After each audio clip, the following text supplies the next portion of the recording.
자, 오늘 말씀 제목은요, 신성한 성품에 참여하게 된 자입니다. 자, 여러분들과 제가 베드로후서 1장 1절에서부터 11절까지 말씀을 읽었는데요. 오늘 이 말씀은 신성한 성품에 참여하게 된 자가 어떤 모습인가에 대해서 설명을 해주는 말씀입니다. 신의 성품, 신성한 성품, 다 같은 얘기인데요. 왜 제가 이런 말씀을 갖고 여러분들 앞에 섰느냐? 정말 그리스도인이라고 하면은 신성한 성품에 참여하게 된 자가 맞거든요. 원어의 의미로 보면 하나님의 본성에 참여하게 된 자입니다. 왜? 이 내용을 가지고 베드로가 흩어져 있는 그리스도인들, 그 당시에 고난을 받고 그리고 애통하면서 괴로움 속에 살아가는 그리스도인들에게, 또 내부적으로는 교회 안에 거짓 교사로 인하여서 혼란스러워하는 그들에게 어떻게 보면 서두에 신의 성품에 참여하게 된 자는 이런 모습과 같습니다 라는 내용을 갖고 편지를 쓴 이유는, 오늘 여러분들과 제가 이 말씀을 통해서 보게 되어지면 우리가 신성한 성품에 참여하게 된 자라면 오늘 우리의 삶에 일어나는 고난과 그리고 애통과 그 괴로움과 슬픔의 삶과 그리고 교회 안에서 예나 지금이나 생겨날 그런 많은 그런 거짓 교사의 그런 문제를 인하여서 우리는 보호를 받아야 하기 때문에, 그 성품을 갖고 있는 자가 나가야 될 길이 있기 때문에 베드로에게 주셨고, 또 베드로를 통하여서 많은 그리스도인들에게 주셨고, 오늘 여러분들과 저에게 주셨다는 겁니다.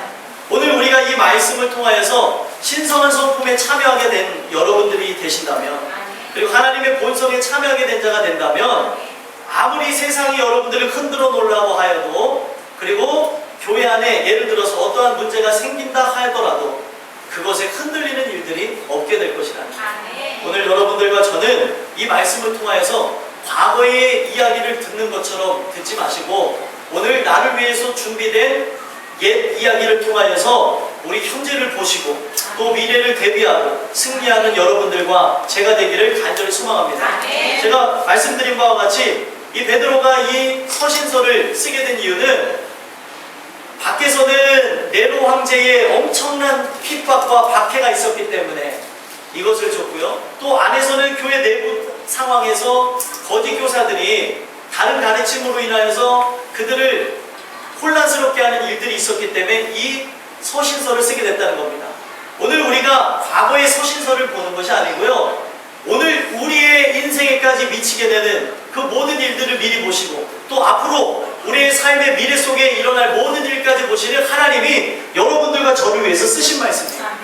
제가 저번주에 말씀드렸죠. 예금되어진 하나님의 말씀을 오늘 우리는 그 은혜를 통하여서 다시 꺼내보는 거라는 거예요. 아멘이시죠? 네, 여러분들 아무리 통장에 돈이 많이 있으면 뭐합니까? 꺼내 쓰지 못하면 아무 소용이 없습니다. 네, 통장에 잔고가 없어서 문제죠. 그죠? 있기만 하면 꺼내 쓰면 되는데 있는데도 못 꺼내 쓰는 거는 어쩔 수 없는 일이에요. 자, 우리가 세상에 어떻게 보면은 돈이라는 개념도 그런데, 하나님이 여러분들 통장에다가 66권이라고 하는 그 통장 안에 1189장 그리고 3만여 구절이 넘는 모든 하나님의 말씀을 여러분들에게 입금해 주셨어요. 필요 여부하에 따라서 여러분들 요즘에 그 뭐라 그래야 돼? ATM기라고 합니까? 가서 여러분들 카드 넣고 뽑아 쓰듯이 여러분들 예수 그리스도로 인하여서 오늘 뽑아 쓰시라는 거예요. 또 뽑아 쓰는 그 능력이 무엇입니까? 아멘 하십니까?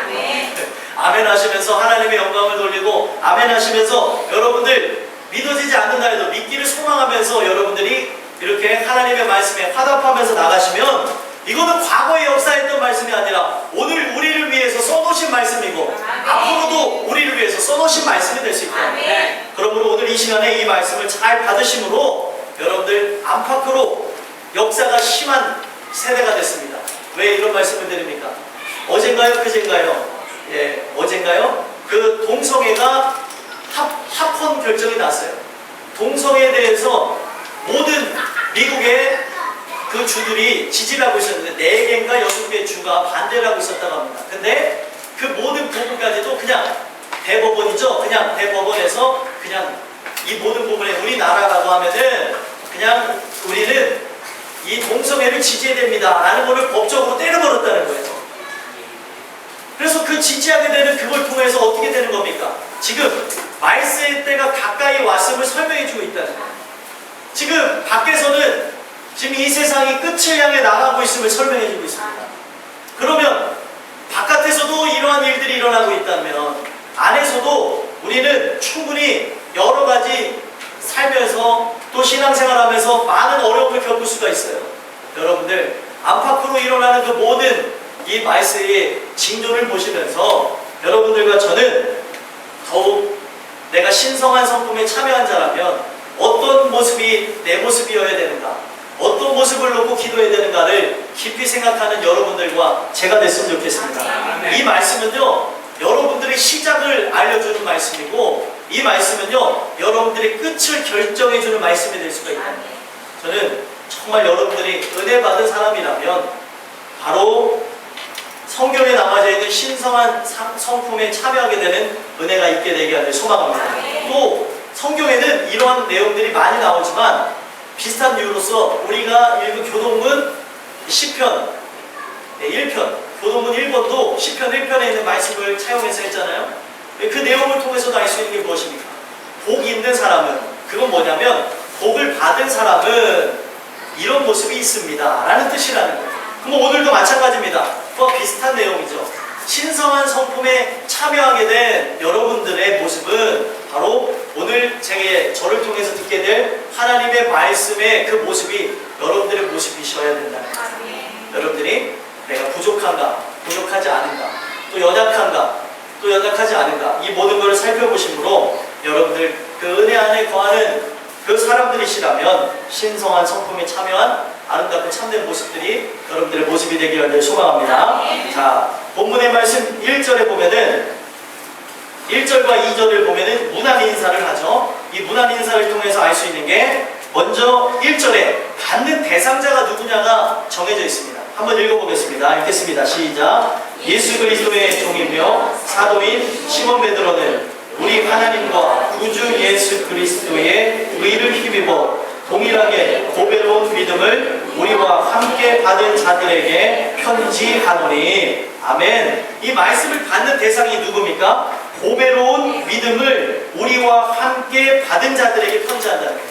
그러니까 여러분들이 이 말씀을 통해서 예나 지금이나 동일하게 여러분들이 고배로운 믿음을 가진 자들이라면 이와 같은 역사들이 일어나게 되길 간절히 소망합니다. 고배로운 믿음을 가졌다, 신성한 성품에 참여한 자가 되어졌다, 분명 하나님이 제시하는 길들이 있다는 겁니다. 여러분들과 저는 지금 이 말씀을 받는 것은 더 감사함으로 받아야 되는 게, 우리가 하나님이 우리를 가정하시면서 그 믿음을 통해서 주시는 내용이 뭐예요? 너희는 고배로운 그 믿음을 가진 자라는 걸 가정해서 주시는 말씀이에요. 그래서 여러분들이 이 가정하는 그 말씀이 아니라 정말 여러분들이 고배로운 믿음을 소유한 자로서 이 말씀을 받아 누리고 여러분들 안에 새기시는데 부족함 없게 되게 하길 소망합니다. 그래서 2절에 보면은 이렇게 얘기하고 있습니다. 하나님과 우리 주 예수를 알므로 은혜와 평강이 너희에게 더욱 많을지어다. 아멘. 자, 이걸 통해서 알 수 있는 게 뭐냐면, 고배로운 믿음을 소유했다는 것은 주 예수를 알고 있다는 것을 뜻한다는 거죠.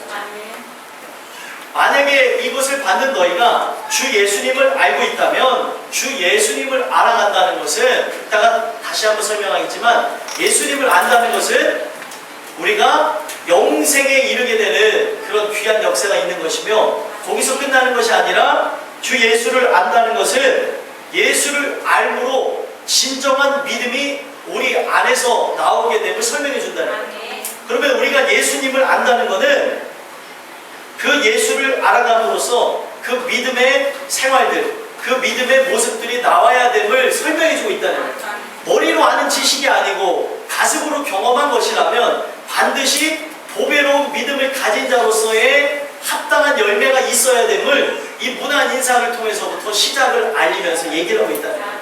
그러니까 여러분들이 오늘 이 말씀을 들으시면서 기억하셔야 되는 건 뭐냐면, 아, 내가 정말로 이 받을 만해서 받을 수도 있지만 받지 못할 만한 자지만 내가 그렇게 되길 원해서 오늘 이 말씀을 주시는 거구나. 여러분들이 이 말씀을 통하여서 주 예수를 알아가는 데 있어서 정말 여러분들이 은혜와 평강이 더욱 많게 되는 은혜가 있게 되기 간절히 소망합니다. 그래서 편지를 쓴 이유는 더욱 은혜와 평강이 넘쳐나길 원한다고 했어요. 그러니까 이미 그런 자도 있겠지만 더욱 넘쳐나고 없는 자들은 생겨나기 위해서 이 말씀을 주셨다는 거예요. 그래서 여러분들이 지금 말씀을 받는 그 상태들이 다 다릅니다. 어떤 분은 좋은 밭과 같은 모습으로 받는 자들이 있고, 어떤 분은 돌짝밭, 어떤 분들은 길가에 떨어진 마음들, 그리고 어떤 분은 가시떨기와 같은 마음일 수도 있습니다. 그러나 저는 소망하는 게 뭐냐면, 말씀이 하시는 일이 뭐냐면, 말씀은 우리 안에 심겨져서 우리를 경작하는 역사가 바로 말씀입니다. 자, 성경에 보면은 하나님이 농부라고 얘기하셨어요. 농부이신 그 하나님이 오늘 선포되는 이 말씀을 통해서 우리의 마음을 기경하시고 우리 안에 생명의 씨를 넣는 진정한 믿음의 씨앗이 우리 안에 자라나는 일들이 있을 것이라 믿습니다. 그래서 이미 있었던 자들이라면 오늘 이 말씀을 받으면 더욱 우리에게 양분이 더해져서 강해지고 그리고 굳건해지고 열매를 맺기 위함이라는 걸 기억하셨으면 좋겠고요. 아직 아닌 자들이 있다면 오늘 이 말씀을 듣고 이렇게 되길 소망합니다. 기도하며 나가실 때에 하나님이 동일한 마음과 동일한 뜻과 동일한 생각과 동일한 역사를 여러분들에게 주실 줄 믿습니다. 그래서 이제 좀 더 구체적으로 3절서부터 11절까지 내용을 보면 천국에 넉넉히 들어가기 위해서는 경건한 삶을 살아야 된다는 것을 권면하고 있는데, 정말로 이 내용을 통해서 우리가 봐야 되는 건 무엇이냐면 원초적인 것이죠. 우리가 천국에 넉넉하게 들어갈 만한 사람이라면 반드시 신의 성품에 참여한 자로서 어떤 모습이 나와야 되는가를 설명해주고 있다는 겁니다. 그래서 먼저 3절에 보게 되면 한번 같이 읽어보겠습니다. 읽겠습니다. 시작.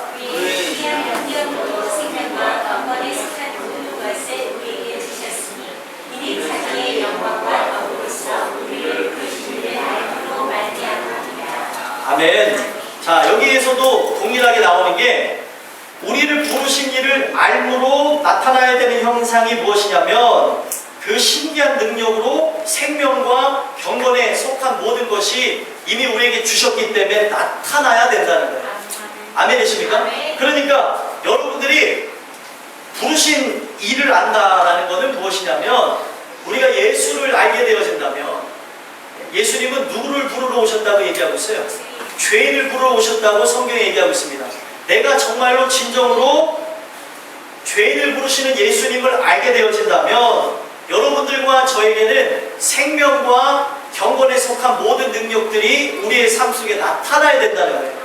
근데 여기서는 뭐 퀘스천 마크라고 하죠. 물음표를 딱 해줘.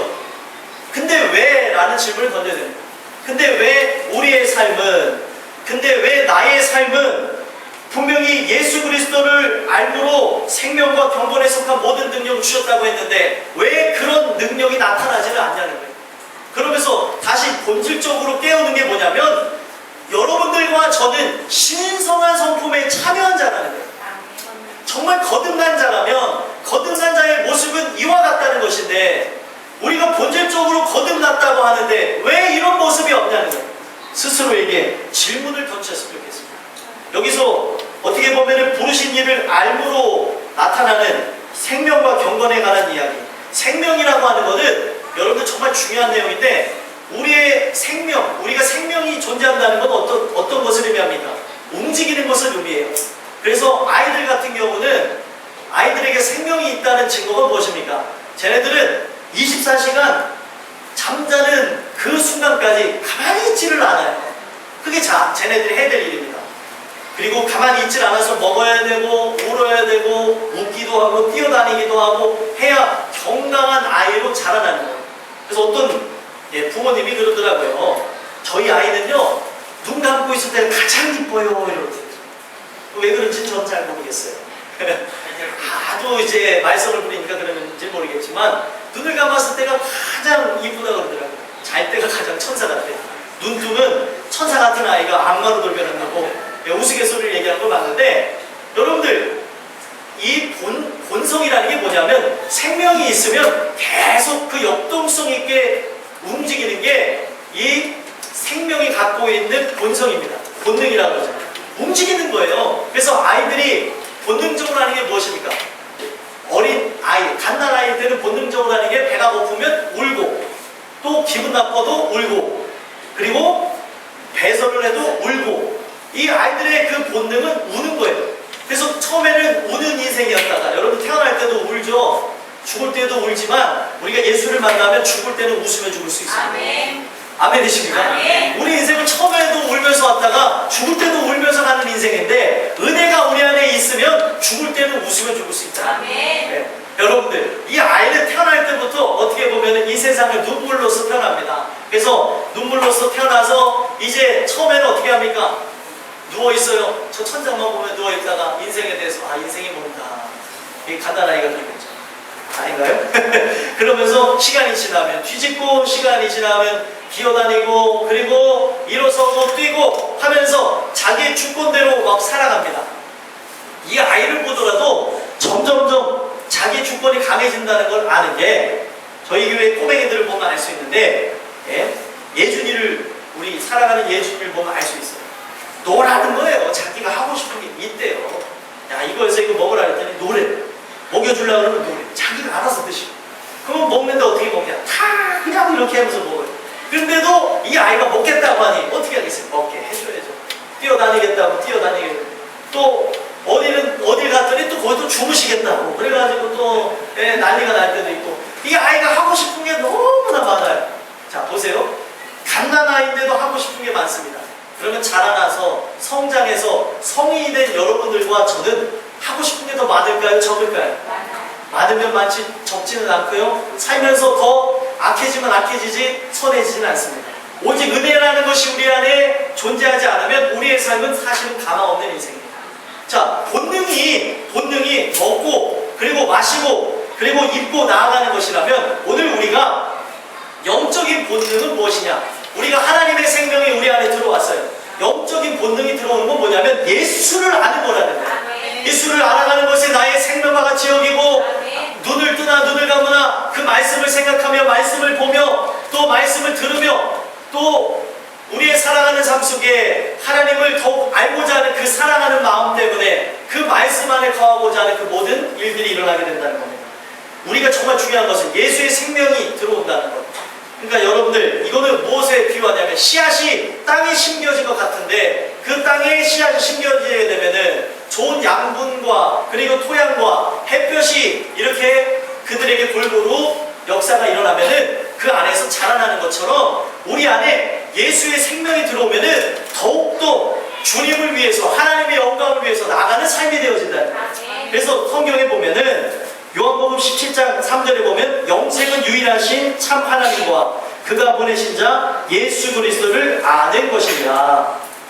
아멘. 자, 그걸 통해서 우리가 알 수 있는 게, 자, 예수 그리스도를 아는 것이 유일하신 참 하나님, 영생과 관련이 있다는 거예요. 그러니까 우리가 예수를 알고자 하는 그 마음이 있다는 것은 결국에 그 영생이 우리 안에 약속된 것으로 인하여서 일어나는 현상이고, 그 영생이 약속된 자는 그 안에 생명이 있는 것으로 인해서 예수를 더 알기를 원하는 것이 그의 삶의 첫 번째 목적이 된다는 거예요. 아멘. 여러분들의 삶의 첫 번째 목적은 무엇입니까? 예수님을 더 알기를 원하는 거예요? 아니면은 좀 더 좋은 집에 사시고 좋은 차를 차야 되고, 그리고 좋은 옷을 입어야 되는 것입니까? 대부분의 사람들, 믿는 자라고 하는 사람들 99%도 저 천성을 바라본다고 하지만, 대부분의 사람의 100명 중 99명은 이 땅에 소망을 두고 살아갑니다. 그래서 이 땅에 소망을 두면서 내가 원하는 일들이 이루어지지 않으면 좌절할 때가 있는데, 성경 어디에 누가 자기의 영광을 위해서, 자기의 어떻게 뜻을 위해서 신앙생활하는 내용이 어디냐? 오늘 여러분들과 저는 이 말씀을 통하여서 정말 우리 안에 생명이 있는가, 생명이 없는가를 보셨으면 좋겠어요. 생명이 있는 사람은 더욱 예수를 알라고 하는 것이 첫 번째 목적이 된다는 거예요.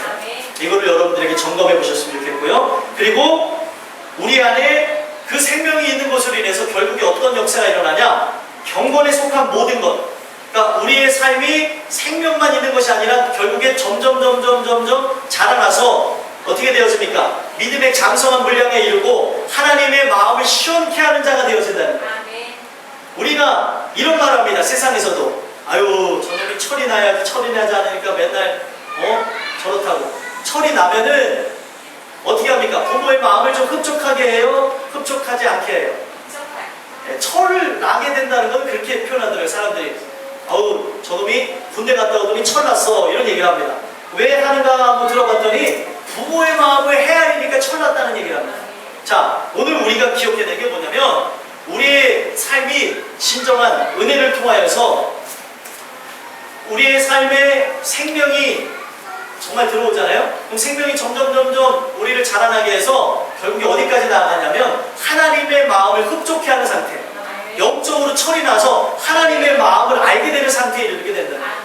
근데 오늘날 문제가 무엇입니까? 시초서부터 우리가 정말 이 안에 생명이 오지 않는 것으로 인하여서, 이 안에 정말 하나님이 주시는 은혜가 없는 것으로 인하여서 우리가 신성한 성품에 참여했다고 말은 하나 그의 모습과는 반대되는 모습들이 나오게 되어집니다.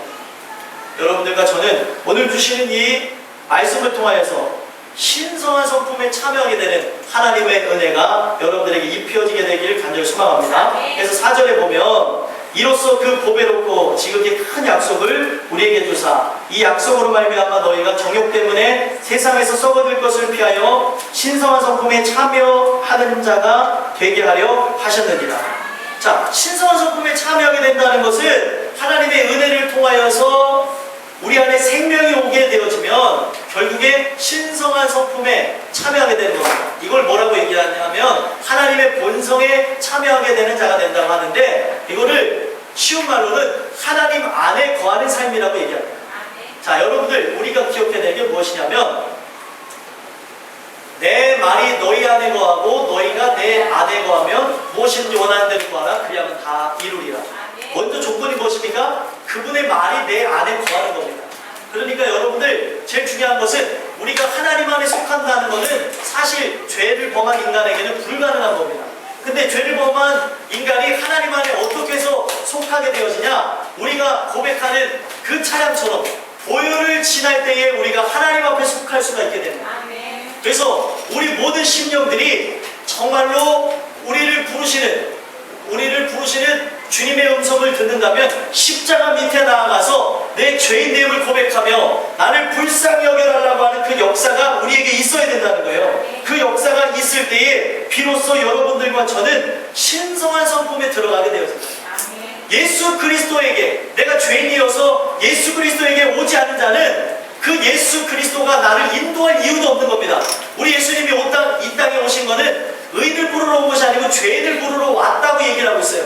내가 그 은혜를 통하여서 죄인 되어야지만 예수님 앞에 나갈 수 있는 것이고, 그리고 그 예수님 앞에 나아간 나는 예수님의 인도를 받아서 신의 성품에 하나님의 본성 안으로, 하나님 안으로 들어가는 삶이 되어진다는 거예요. 근데 오늘 우리가 십자가 사건을 경험하지 못하고 예수 그리스도의 피해 사건을 경험하지 못하니까 신성한 성품, 거듭남의 역사는 없다는 거예요. 오늘 신성한 성품에 참여하게 된다는 건 무엇을 의미하는 거냐면 거듭났다는 것을 의미하는 겁니다. 새로 태어난 자. 예전에 나는 내 삶의 목표는 성공이에요.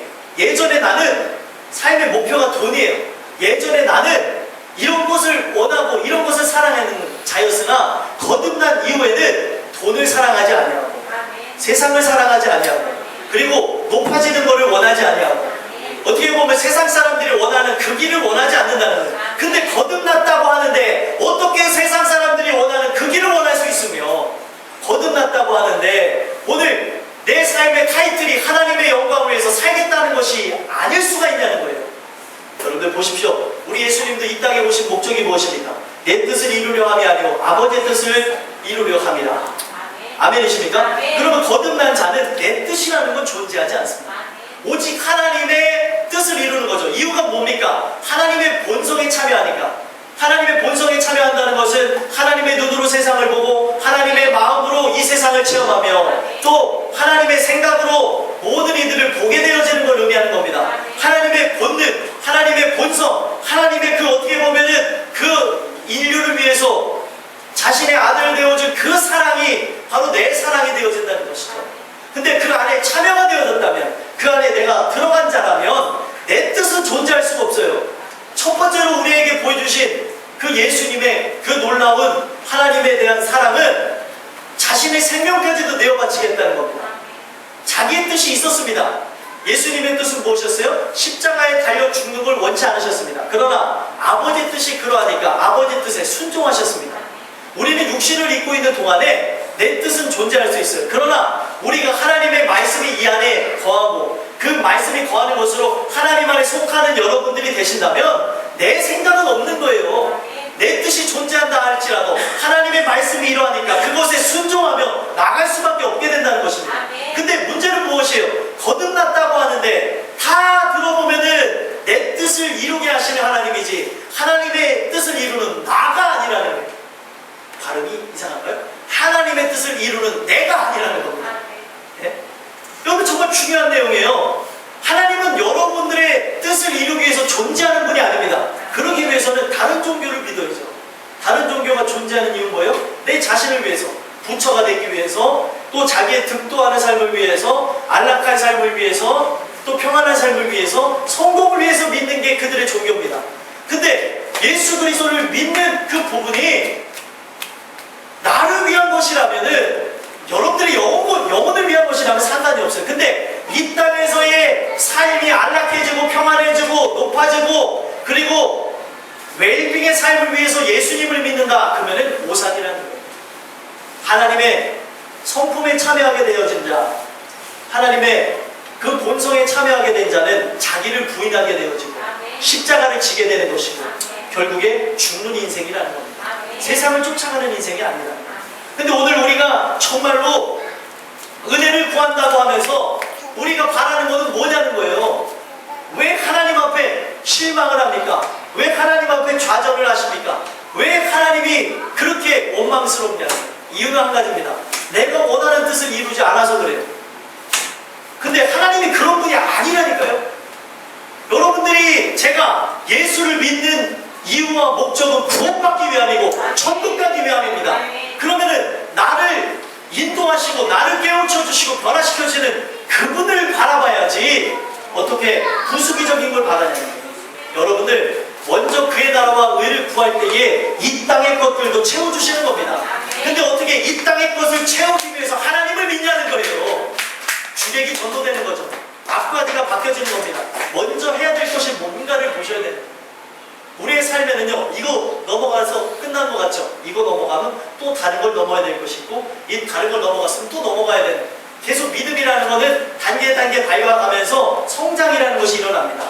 근데 오늘 우리의 삶이 시작이 예수님이 아니고 시작이 믿음이 아니다 보니까 결국에는 우리의 삶 속에 걸림돌이 되어질 만한 일들, 내가 이해하는 그 범위를 넘어가게 되면은 안 하는 그런 부분들이 생겨나고 포기하는 부분들이 생겨나는데 여러분들과 저는 기억하셔야 될 게 무엇이냐면 오늘 이 주시는 말씀을 통해서 내가 신의 성품에 참여한 자가 맞다면 신성한 성품에 참여한 자가 맞다면 앞으로 나의 길과 나의 열매는 세상의 길이 아니고 세상의 열매가 아니고 바로 믿음의 길을 걸어가야 되는 것이고 좁으면 좁은 길을 걸어가야 되는 것이고 믿음의 열매와 성령의 열매가 맺혀져야 된다는 걸 기억하시길 간절히 소망합니다. 그러면 바라볼 수 있는 게 우리가 어떻게 보면은 간단한 명제를 가지고 많은 부분을 보시면 돼요. 내가 신의 성품에 참여했는가? 내가 예수님의 성품이 내 안에 들어왔어요.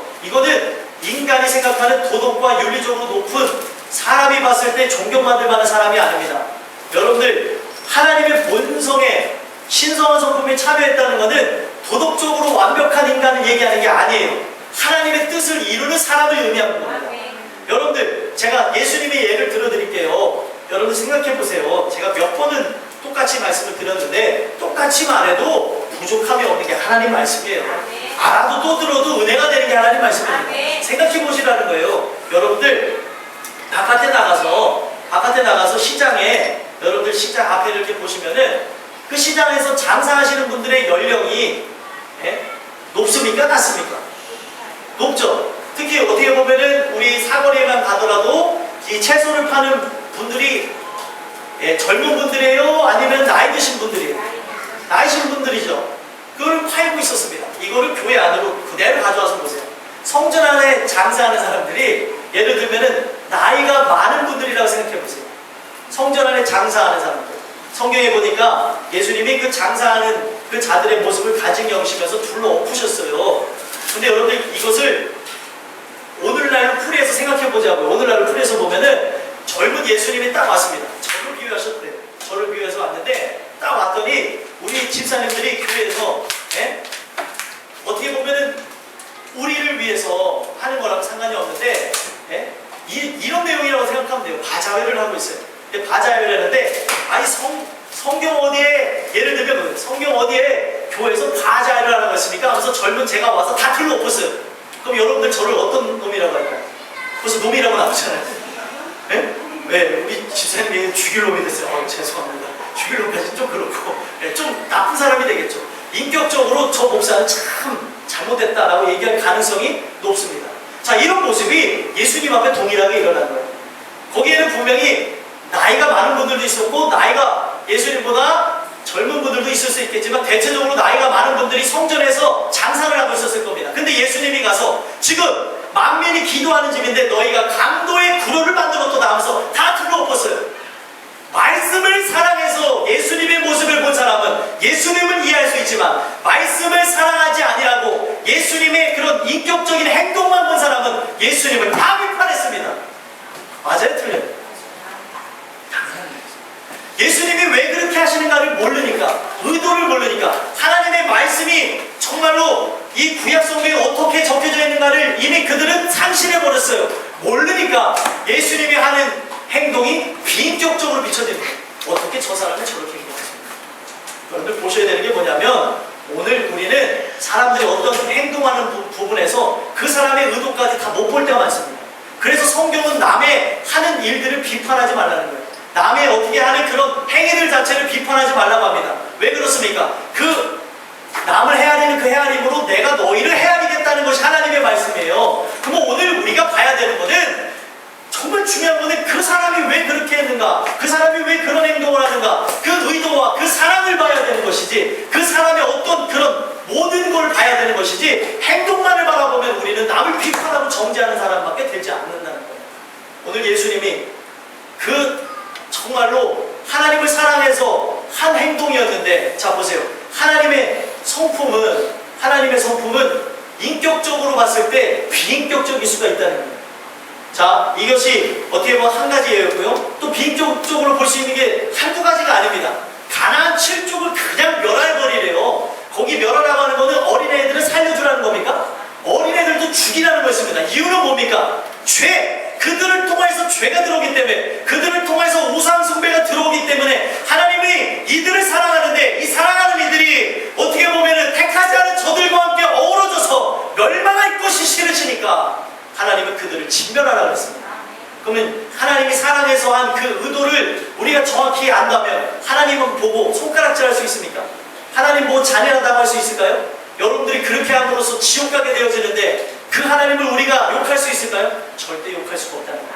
제가 말씀드리고자 하는 건 뭐냐면 이 하나님의 본성에 참여한 모습, 하나님의 성품과 인간의 성품은 때로는 이렇게 차이가 날 수도 있다는 거예요. 이해가 되십니까? 그래서 오늘 우리가 뭘 봐야 되냐면 하나님의 성품에 참여하게 된 자는 어떤 역사가 일어나는 거냐면 하나님이 보는 걸 보는 것이고 하나님이 느끼는 걸 느끼는 것이고 하나님의 마음을 갖고 세상에 있는 모든 사람들을 봅니다. 그러면 하나님이 마음과 하나님의 눈으로 사람들을 본다면 어떤 마음으로 보게 될까요? 하나님이 성경에 보니까 하나님은 사람들을 볼 때에 보시는 눈은 국률한 눈으로 보는 것이지, 아유 저 멸망받을 놈들 저 그냥 불에 그냥 타임을 당해야 되는데 이런 눈으로 보는 분이 하나님이 아니라는 겁니다. 오늘 우리가 신성한 성품에 참여하게 됐다는 것은 내 도덕적인 기준과 윤리적인 기준을 뛰어넘어서 하나님 말씀하신 대로 믿는 자들을 의미하는 거예요. 그럼 하나님의 말씀이 그러하다고 하면은 세상이 아무리 도덕과 윤리를 따지면서 소수자들을 사랑한다고 하면서 동성애를 지지한다고 하더라도 말씀이 죄라고 하면 죄라고 말할 수 있는 자가 진짜 하나님의 성품에 참여한 자라는 거예요. 근데 오늘 우리가 하나님의 성품에 참여했다고 하면서 자꾸 인간의 윤리와 도덕적인 잣대를 가지고 이 세상을 바라본다는 거예요. 도덕과 윤리의 잣대를 보면은 오늘날 오늘날 여러분들 이 세상에는 공자와 맹자와 이런 부처들만 존재되는 것이지 하나님의 뜻을 이루는 자는 존재할 수가 없습니다. 오늘 여러분들과 저는 이 말씀을 통하여서 인간의 어떻게 보면은 연약한 행위를 보는 사람들이 되기보다 그 안에 속내를 보고 또 그 안을 정말 사랑할 수 있는 믿음의 사람들이 될 수 있게 되기를 소망합니다. 하나님의 사랑이라는 건 그런 거죠. 하나님이 여러분들을 사랑의 눈으로 봤으니까 여러분들이 존재하는 것이지, 여러분들이 심판의 눈으로 보면 그 누구도 심판을 견딜 자가 피할 자가 없다고 얘기하고 있습니다. 오늘 우리가 그 은혜를 받았다는 것을 잘 기억해야 된다는 거예요. 그래서 신의 성품에 참여한 자가 되어졌다면, 신의 성품에 참여한 자가 나와야 되는 모습이 이제 5절서부터 11절까지의 말씀인데 다시 한번 보자고요. 어떤 모습인가? 자, 5절 한번 읽어보겠습니다. 읽겠습니다. 시작. 그러므로 너희가 더욱 힘써 너희 믿음의 덕의 지식을. 아멘. 자, 보세요. 힘써서 믿음의 덕의 지식을. 그래서 이 믿음 위에 덕, 지식, 그리고 절제, 인내, 경건, 형제우애, 그리고 사랑 해갖고 믿음 위에 더해질 것이 7가지입니다. 여러분들 성경에서 3과 7은 어떤 의미로 보시면 되냐? 완전한 것을 보십니다. 완전수의 개념이 7입니다.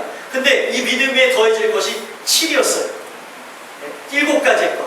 자, 여러분들 우리가 기억하셔야 되는 게 뭐냐면, 자 보세요. 이거를 잘 들으셔야 됩니다. 여기서 놓치시면 무슨 소리인지 모르게 되어서요. 자, 제일 중요한 거, 믿음 위에 더해져야 될 것이 7가지인데, 자, 시작은 뭡니까? 예, 처음 시작은 믿음에서부터 시작하죠. 그렇죠? 믿음 위에 더해진 7가지니까 처음 시작은 믿음이 기초가 된 후에 세워진 7가지로 보시면 되겠죠. 믿음이 오게 되면 나타나는 7가지의 것으로 보면 되겠죠. 자, 보시자고요. 그러면 제가 여러분들 질문을 드리는데, 믿음은 여러분들 우리가 이루는 것이 아니고 성경에는 뭐라고 얘기하고 있습니까? 선물이라고 얘기하고 있어요. 그러니까 믿음이 오는 것도, 믿음의 시작도 하나님이라는 거예요. 그러니까 오늘 우리가 이 말씀을 통해서 정말로 신성한 성품에 참여했는가 참여하지 않았는가, 내 삶의 열매가 그 신의 성품에 참여한 모습이 아니라면 내 안에 믿음이 내 믿음인지 하나님이 주신 믿음인지를 볼 수가 있다는 거예요.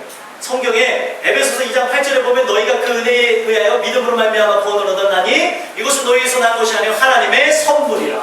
하나님의 선물이라. 우리에게서 난 것이 아니라고 얘기하고 있습니다. 그리고 그 다음에 뭐라고 얘기하고 있냐면 2장 9절에 보니까 행위에서 난 것이 아니니 아무도 자랑치 못할 것이다. 여러분들이 정말 중요하게 보셔야 되는 건 뭐냐면, 내가 누구보다 잘나서 믿음이 존재하는 게 아닙니다. 성경에 보게 되었으니까 내가 하나님 앞에 그 믿음을 선물로 받은 이유가 뭐냐면, 로마서 9장에 보니까 하나님이 나를 불쌍히 여기셨대요. 긍휼히 여기셨기 때문에 그 믿음을 선물로 주신 겁니다. 그러면 오늘 우리가 봐야 되는 건 뭐냐면, 하나님 앞에 나온 여러분들과 저는 늘 하나님 앞에 불쌍히 여김을 달라고 기도하는 자들이어야 된다. 이미 믿음을 존재하는 자라고 한다 할지라도 나를 늘 불쌍히 여기시고 긍휼히 여겨달라고 기도하셔야 된다는 거예요. 자, 보세요. 우리 예수님이 가셨던 곳에는 사람들이 많이 따랐습니다. 회중이 많았어요. 공중에, 예? 그 어떻게 보면은 우리가 공공시설이라고 말할 정도로 우리 그 예수님이 다니시는 그곳에는 허다한 무리들이 있었습니다. 네. 오늘 우리가 드리는 예배가 비슷해요. 공중 예배를 드리고 있어요. 공중에 떠 있는 예배가 아니고요. 우리 모든 사람이 함께 드리는 예배를 드리고 있습니다. 그렇죠? 근데 제일 중요한 거는 여러분들 그 모든 사람들을 예수님이 바라보신 게 아니라, 우리가 잘 아는 소경 바디메오가 예수님을 만나는 장면을 보면은 그 예수님 앞에 고백한 내용이 뭐예요? 다윗의 자손 예수여 나를 불쌍히 여기소서였습니다. 아멘이십니까? 오늘 우리가 정말로 하나님의 은혜가 입혀진다는 건 뭐냐면, 나는 죽을 수밖에 없는 죄인임을 깨닫는 것이죠.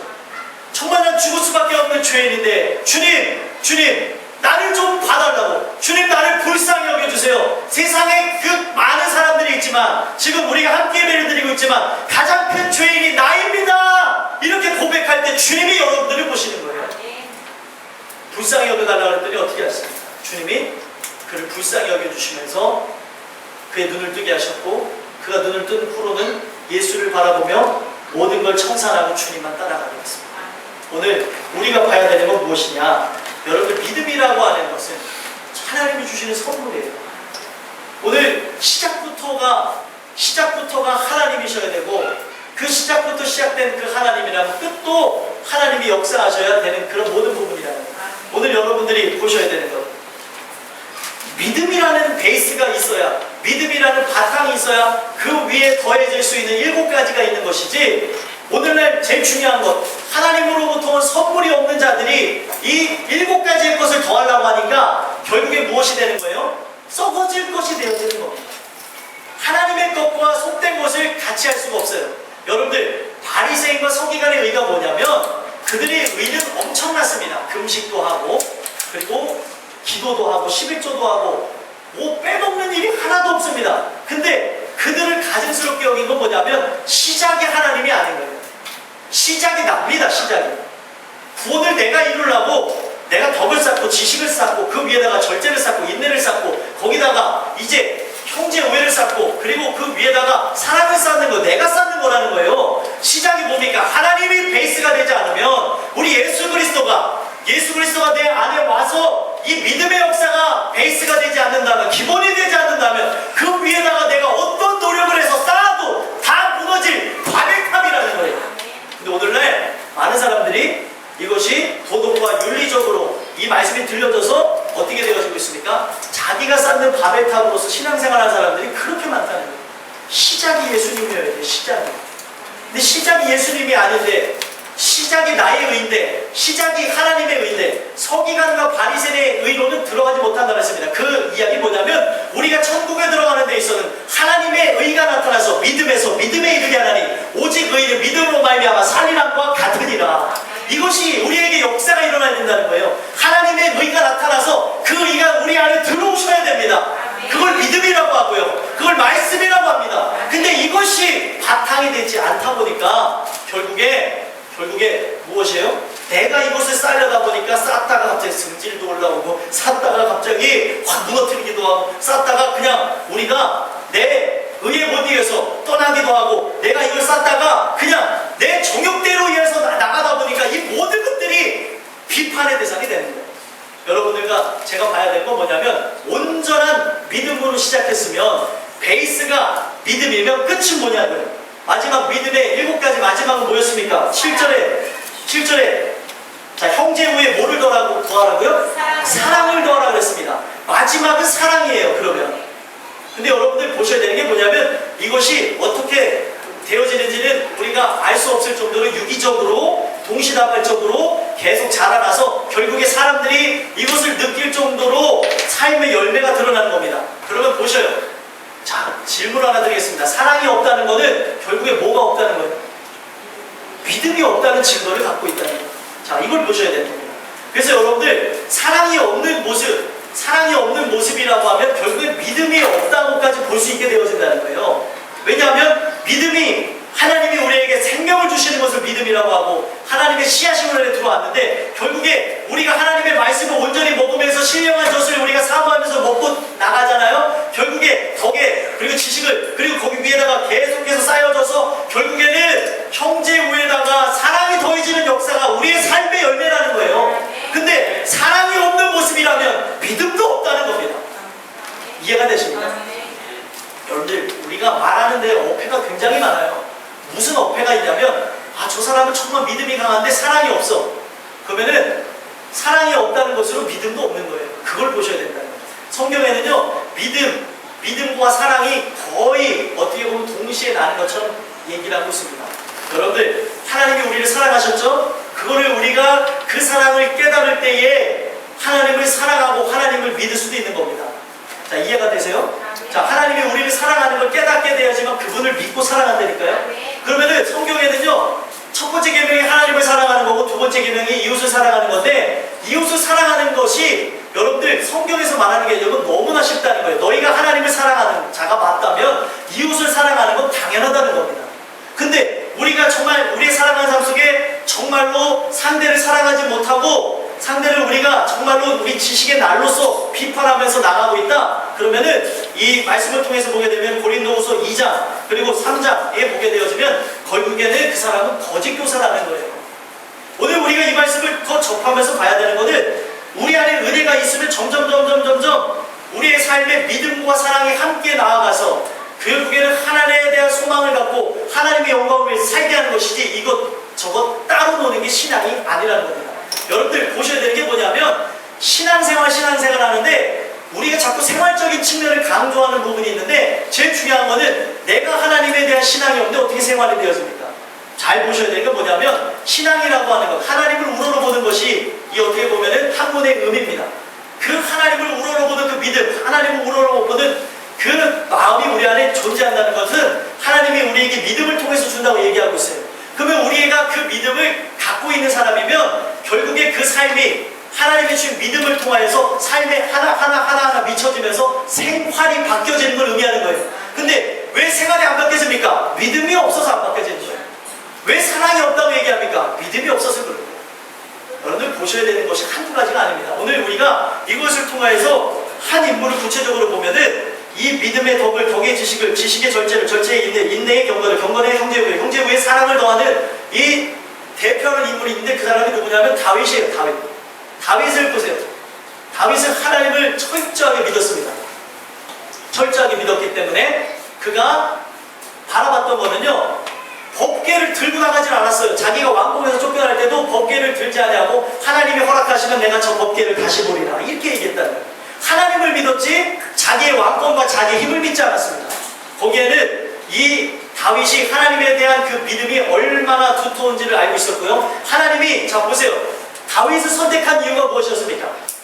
사람들이 봤을 때는 그는 왕의 어떻게 보면은 위를 얻을 만한 왕의 기름을 부을 만한 조건이 되지 않았어요. 그의 아버지도 그를 왕자가 왕 위를 얻을 거라고 생각했을 때는 그 부분에서는 전혀 예상을 못했기 때문에 다윗이 어디가 있었어요? 어떻게 보면 들에 나가서 양을 치고 있었습니다.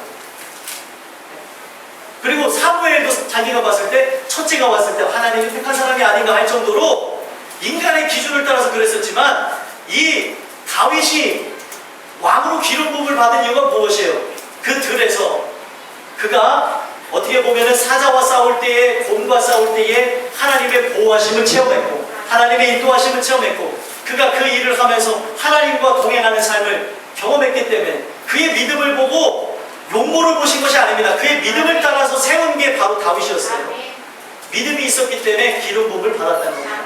여러분들과 제가 봐야 되는 건 무엇이냐면 오늘날 사람들이 그 보여지는 그 눈의 잣대로 세상의 사람들을 보지 마시라. 하나님이 사람을 쓰고 하나님의 사람을 세우는 것은 하나님 마음이고요. 또 그 모든 부분에서 하나님 마음 플러스 믿음을 통해서 이 모든 것들이 진행됩니다. 결국에 이 모든 부분은 그 다윗이 하나님을 철저하게 믿는 믿음이 있어서 되어진 거고요. 또 다음에 덕을 쌓는다고 하는데 이 덕을 사전의 의미를 보니까 덕이 무엇이냐면 도덕적, 윤리적 이상을 실현해 나가는 인격적인 능력이라고 합니다. 근데 인격적인 능력을 사람들은 배양하기 위해서 세상에 있는 사람들은 자기를 수양하죠. 자기를 어떻게 보면은 사람은 이래야 되느니라 사는 산이요 물은 물이다 하면서 자기를 득도하고 하는 일들을 한다면은 성경에서 말하는 덕은 무엇이냐면 참된 도덕, 윤리의 이상을 실현나가는 그분이 누구십니까? 성령님. 성령님을 통하여서 우리가 어떤 역사가 일어나냐면 하나님의 마음을 갖는다는 겁니다. 그러니까 진정한 믿음이 우리 안에 있다면 결국에 그 믿음은 자라나서 하나님의 마음을 알게 되어지고 그 하나님의 마음을 가지고 살아가는 삶을 의미한다는 겁니다. 우리가 봐야 되는 게 무엇이냐면 심판받아서 멸망한 인생이라고 하더라도 여러분들 다윗을 통해서 보면은 압살롬을 통해서 하는 행동도 마찬가지고 사울왕에도 하는 행동을 보면은 그들이 멸망받을 존재였지만 끝까지 내치지 않는 게 다윗의 모습이었습니다. 오늘 때가 있습니다. 그 때가 오기까지는 하나님도 내치질 않으세요. 여러분들 오늘 우리가 봐야 되는 게 뭐냐면 이 덕이라고 하는 건 하나님의 마음을 갖고 그 상대를 보고 그 모든 것을 행함을 의미하고 있다는 거예요. 그래서 이 다윗은 그 덕을 가지고 그 주시는 성령의 감동을 따라서 기름 부음을 받을 때 하나님의 신의 하나님의 영에 감동됐더라라는 말이 있는 것처럼 그 성령이 감동되어져서 모든 일을 은혜 가운데 진행했습니다. 그러면서 하나님은 그에게 지식을 더하셨어요. 여러분들 제일 중요한 거는요, 성경을 보잖아요, 성경을 읽잖아요, 하나님 말씀을 듣잖아요. 우리에게 하나님의 마음을 통하여 하나님의 마음을 주시고 깨달음이 없으면 이거는 지식을 알아가는 데밖에 되지 않습니다. 제일 중요한 것이 하나님이 우리에게 그 마음을 통해서 깨닫는 은혜를 주셔야 참된 지식이 여러분들 앞에 이 안에 새겨지게 되는 거예요. 여러분들 이스라엘 백성들이 성경을 몰라서 망한 게 아니라 하나님을 몰라서 망하게 된 거지. 망하게 된 것이었습니다. 그들은 성경을 달달달 외워요. 참된 그 유대인이라고 한다면. 근데 그들이 지식적인 터치는 있는데 정말 영적으로 그 마음에서부터 해석이 되어진 일들이 없다 보니까 결국에 예수를 못 받는 눈을 범했다는 거예요. 이 말씀을 통해서 보게 되어지면 참된 그 씨앗, 그 믿음이 있는 사람은 결국에 하나님 주시는 은혜를 통해서 그 덕에 지식을 쌓게 된다는 거예요. 하나님 마음 위에 이 하나님을 알아가는 지식을 더하니까 결국에 어떻게 되어집니까? 그 지식에 절제의 역사가 일어나는 거예요. 절제가 뭔 줄 아십니까? 여러분들? 절제라고 하는 거는 내가 절제해야지가 절제가 아니다. 성경적인 절제는 뭐냐면 그냥 그것에 관심을 두지 않는 걸 절제라고 합니다. 하나님을 뜨겁게 살아감으로, 하나님을 알아가는 지식이 충만함으로, 하나님을 더 알아가는 지식으로 인하여서 그 하나님의 생명이 충만해짐으로 정말로 세상 것, 속된 것들을 그냥 내가 살아가지 않게 되어지는 걸 절제라고 얘기하고 있습니다. 이게 언어의 의미입니다. 여러분들과 저는 오늘 하나님의 말씀을 더 깊이 알아감으로 절제가 되어지는데 저절로 되어지는 은혜가 있게 되길 간절히 소망합니다. 저절로 되어지는 게 은혜지 참아야 되느니라 라는 것은 은혜가 아니라는 거예요. 종교도 다 참아요. 그렇지 않습니까? 스님들이 머리를 빡빡 밀으시면서, 스님들 죄송합니다. 이 몽둥이를 대면서 하는 게 뭐, 등을 딱 때리면서 참아야 되느니라. 뭘 참아야 되는지는 정확히 모르겠어요. 인간의 모든 욕정들과 모든 마음들이겠죠? 참아야 되느니라, 참아야 되느니라. 참아지냐는 거예요. 겉으로는 참아지지만 성경에서 얘기하는 건 뭡니까? 이 속내는 절대로 참을 수가 없다는 거예요. 그렇습니까? 그렇습니까? 진짜예요, 진짜. 여러분들. 여러분들, 오늘 우리가 이 내용을 통해서 봐야 되는 거는 어떤 사람들이든 종교인의 위치에서 봤을 때는 하나님의 그 말씀을 통하여서 마음의 터치가 일어나지 않으면 참아야 되느니라 라고 내가 참습니다. 근데 하나님을 사랑하게 되면 내가 참는 것이 아니고 저절로 그냥 관심이 없어져요. 아멘이십니까? 그게 뜨겁게 사랑함으로 나타나는 현상입니다. 뜨겁게 사랑하게 되면은 정도만 걸어가게 되어지고요. 뜨겁게 사랑하게 되면 눈을 돌려야 되는 사람이라도 눈을 돌리지 않게 되어져요. 앞만 보고 가라요. 왜요? 눈 돌리면 저 사람이 예를 들면 그냥 우리가 본능에 의해서 남자는 눈이 이렇게 좌우로 막 돌아간대요. 운전을 하는데 저번에 교통사고가 크게 났다고 합니다. 왜 교통사고가 났느냐 했더니 어떤 분이 짧은 반바지 입고 나가니까 사람들이 이걸 다 보다가 그냥 차로 다 들이받았다는 거예요. 사람은 그렇습니다. 근데 여러분들 이게 정말 대단한 게 사랑하는 힘이 얼마나 대단하면은 내 눈을 고정시켜요. 이런 경험을 안 해보셨습니까? 그래서 내가 눈이 돌아가면 내 상대가 내 본능에 의해서 지는 거를 속상해하는 거라면 눈이 멈춘다니까요. 경험을 해보시게 되는 은혜가 있게 되게 하는 소망합니다. 여러분들 정도만 보게 되는 게 하나님의 그 은혜입니다. 그러니까 결국에 절제라는 것은 되어지는 것이죠. 그 다음에 보시면은 또 무엇이 있습니까? 절제의 인내를. 인내가 무엇이냐면 여러분들 다윗을 보자는 거예요. 다윗 그 기름 부음을 받고 난 후에 그는 바로 왕이 됐습니까? 바로 왕이 되지 못하고 10년 동안 도망자의 삶을 살았습니다. 사울 왕이 막 죽이려고 그러고 도망다니고 살기 위해서 어떤 일까지 했냐면 미친 척하면서 살아야 되는 모습까지 있었어요.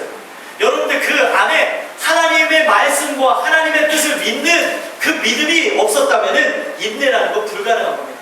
다시 시초로 돌아가게 되면 믿음이 베이스가 됐기 때문에 인내가 되어졌다는 거예요. 아멘이십니까? 인내라는 거는 어떤 것을 통해서 알 수 있냐? 압살롬과 다윗의 차이를 보게 되면 알 수 있습니다. 압살롬이 가만히 있으면 압살롬은 그 다윗의 위를 이어받아서 왕이 되어지는 게 압살롬이었습니다. 가만히 있으면 왕이 되는데 그걸 견디지 못해서 나가는 게 종교인이고 견디지 못해서 애를 쓰는 게 바로 압살롬과 같은 자의 모습이고 그게 바로 오늘 우리의 모습일 수도 있다는 거예요. 오늘 봐야 되는 게 무엇이냐? 우리가 정말 참된 믿음에 의해서 성령의 인도하심을 따라 나가는 사람이면 인내가 되어진다는 거예요. 말씀을 믿는 모습에 대해서 하나님의 때를 기다린다는 겁니다. 여러분들과 저는 때로는 일이 빨리 진행될 때도 있고 늦게 될 때도 있어요. 그때에 하나님을 믿는다면 이것이 1년이 지나든 아니면은 몇십 년이 가든 하나님을 믿고 기다리는 은혜가 있게 되기를 간절히 소망합니다. 여러분들 성경을 보면은 갑자기 제가 생각이 안 나는데 예수님을 기다리는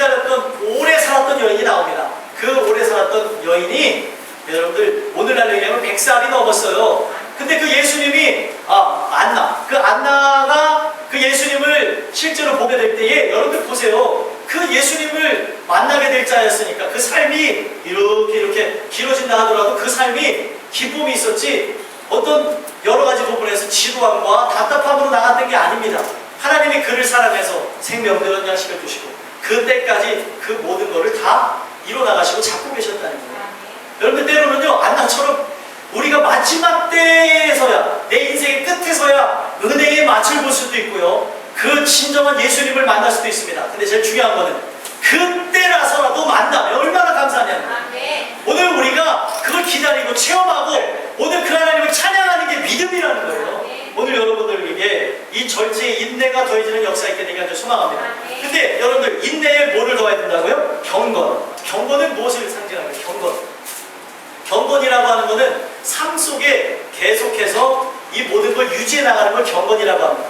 경건과 거룩은 같은 의미의 것인데 경건이라고 하는 것은 말과 행동에 있어서 계속해서 그 진리의 것을 추구하면서 살아가는 걸 경건이라고 해요. 근데 인내에 경건을 둬야 된다는 것은 오늘 하나님의 살아가는 하나님의 그 말씀대로 살아가는 우리의 삶 속에 그냥 하나님을 믿으니까 그 인내하는 삶 속에 바탕이 되어지는 게 경건한 삶, 말씀과 기도가 베이스가 되는 삶이라는 거예요. 여러분들 다윗이 시를 많이 썼어요. 근데 시의 그 모든 근간은 뭐였습니까? 그의 삶의 고백이기도 하지만 그의 삶의 고백은 무엇이 근간이었어요? 하나님의 말씀이 근간이었어요. 오늘 우리가 그 말씀이 근간이 되어진다면 인내의 삶은 결국에 더욱 우리를 경건하게 만들고 인내의 삶은 결국에 여러분들과 저를 더욱 성숙하게 만든다는 걸 기억하시고 다윗이 10년 동안 그렇게 고난을 받았기 때문에 결국에 그 일을 잘 감당하는 자가 되어질 수 있었던 겁니다. 오늘 여러분들과 저도 마찬가지예요. 하나님이 쓰시겠다고 하고 10년이고 20년이고 더 뒤로 갈 수 있습니다. 결국에 그걸 통하여서 여러분들은 나를 더 만드시는 하나님이라는 것을 믿으셨으면 좋겠습니다. 때로는 삶에 상처일 수도 있고 고난일 수도 있고 역경일 수도 있고 문제될 수도 있고 여러 가지 우리가 생각할 수 있는 범의 것이 우리에게 찾아온다 하더라도 결국에 우리가 이것을 통하여서 인내하면서 나갈 때 이 모든 것이 여러분들의 삶에 경건을 더하게 된다는 것을 기억하시길 바랍니다. 그리고 그 경건은 결국에 어떻게 되어집니까? 우리의 살아가는 삶 속에 형제를 우애하면서 형제를 사랑하면서 나가게 되어진다는 거죠. 여러분들 보세요. 이 형제 우애라고 하는 것은 다윗과 요나단의 모습을 통해서 형제 우애가 어떤 모습인지를 보여줬습니다. 자, 형제 우애 그리고 거기에 사랑까지 더해졌다고 봐도 과언이 아니죠. 왜 그러냐? 그들의 그 우애가 얼마나 짙은지 이 요나단은 아버지를 거역해서 다윗을 살려줬고요. 결국에 요나단과 사울왕이 죽은 뒤에 이 무비보셋이라고 하는 자가 있어요. 사무엘하 9장에 나오는데 그 무비보셋이 누구냐면은 바로 요나단의 아들입니다. 근데 요나단의 그 아들이 이제 왕위 침탈권들이 벌어질 때에 그 모든 자손을 죽이는 게 그 법이거든요. 그래서 살리게 하고자 도망가게 될 때에 그 무비보셋이 말을 타고 도망가다 떨어져서 평생 다리 저는 자가 됐어요. 그렇게 해서 저기 구석에서 숨어서 살고 있는데 형제 우애가 무엇이냐? 거기 보니까 이 왕의 어떻게 보면은 그 전 왕의 세력들을 살려준다는 것은 모방이 일어나는 걸 인정하는 거거든요. 언제든지 왕위를 빼앗길 수 있다는 것을 상징하는 건데 다윗이 그 우애 그 자기의 어떻게 보면은 친구였던 요나단의 그 관계 때문에 그 무비보셋을 거둬들이는 장면을 볼 수가 있다는 거예요. 그게 바로 형제 우애입니다. 여러분들과 저는 바로 이런 우애를 할 수 있는 그런 은혜의 사람들, 신성한 성품에 참여한 자들은 이런 모습이 있다는 거예요. 그리고 여러분들 보세요. 너무나 사랑하기 때문에 어떻게 합니까? 왕의 식탁에 같이 앉아서 밥을 먹었습니다. 경멸하는 게 아니었어요. 같이 그들과 함께 나갔던 모습이라는 거예요. 오늘 우리가 이 내용을 통해서 보셔야 되는 건 뭐냐면 결국에 이 다윗의 모습을 보면 이 경건의 형제 우애가 더해지고 형제 우애의 사랑을 더해지는 그 모습이 있었다는 겁니다. 그가 사랑이 많았다는 것은 압살롬을 향하여서 가졌던 마음, 사울왕을 향해서 가졌던 마음을 통해서 알 수 있습니다. 하나님이 저에게 손대시면 손대시는 것이지 자기는 손을 대지 않겠다고 하면서 칼로 죽일 수 있을 때 죽이지도 않았던 게 바로 다윗이었어요. 왜냐? 그들의 영혼을 불쌍히 여겼기 때문에. 사울왕을 사랑했다는 걸 어떻게 할 수 있습니까? 사울왕이 죽었을 때 그는 애곡했습니다. 여러분들 그럴 수 있나요? 여러분들 이게 바로 원수를 사랑하는 것에 대한 마지막 점을 설명해 주는 겁니다. 오늘 우리가 정말로 신성한 성품에 참여하게 되어지면 결국에 그 원수들을 사랑하게 되어지는, 그들이 이렇게 하는 이유 자체는 정말로 하나님의 은혜가 없어서, 사랑이 없어서 그렇다는 걸 생각하고 그들을 용납해 줄 수 있게 되어집니다. 여러분들, 오늘 우리가 봐야 되는 것은 형제 우애의 사랑을, 이 더하라는 의미의 원어적 표현은 숨을 쉬랍니다.